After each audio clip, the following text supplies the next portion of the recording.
2180 ಕೋಟಿ, ಒಂದೊಂದು ತಾಲೂಕು ಕನಿಷ್ಠ ಪಕ್ಷ 250ರಿಂದ 300 ಕೋಟಿ ದುಡ್ಡು ತಂದಿದೆ. ಇಲ್ಲಿ ಸ್ಥಳೀಯವಾಗಿ ಚುನಾಯಿತರಾಗಿರ್ತಕ್ಕಂಥ ಶಾಸಕರು, ಅವ್ರ ಚೇಲಗಳು, ಆಮೇಲೆ ಸೂಪರ್ MLAಗಳು ಬೇರೆ ಇದ್ದಾರೆ. ಎಲ್ಲೇಳಿ ಇಲ್ಲಿ ಸೂಪರ್ MLAಗಳು ಇದ್ದಾರೆ. ಕರಿ ಕಲ್ಲು ಬಿಡ್ತಾ ಇಲ್ಲ, ಅದನ್ನೇ APMCಯಲ್ಲಿ ಇರ್ತಕ್ಕಂಥದ್ದು ಕುಟ್ಕೊಂಡು ಮಾರ್ತಾ ಇದ್ದಾರೆ. ಅರ್ಥ ಆಯ್ತು? ಅಗಲದೊಡೆ ಹಿಂದೆ ಇದ್ದವ್ರು ಗಣಿನಾಗಿದ್ದಿದ್ದು ಬಂಗಾರನೆಲ್ಲ ಲೂಟಿ ಮಾಡಿದ್ರು.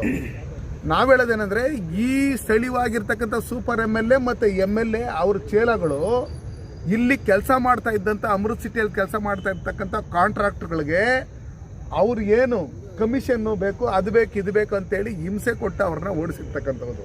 ಅವ್ರ ಕೆಲಸ ಕಂಪ್ಲೀಟ್ ಆಗಬೇಕಾಗಿಲ್ಲ. ಅವ್ರ ತಂದೆಗೂ 7 ವರ್ಷ KGF ಡೆವಲಪ್ಮೆಂಟ್ ಆಗಬೇಕನ್ನೋ ಮನಸ್ಸಲ್ಲಿ ಇರಲಿಲ್ಲ ಅವ್ರಿಗೆ.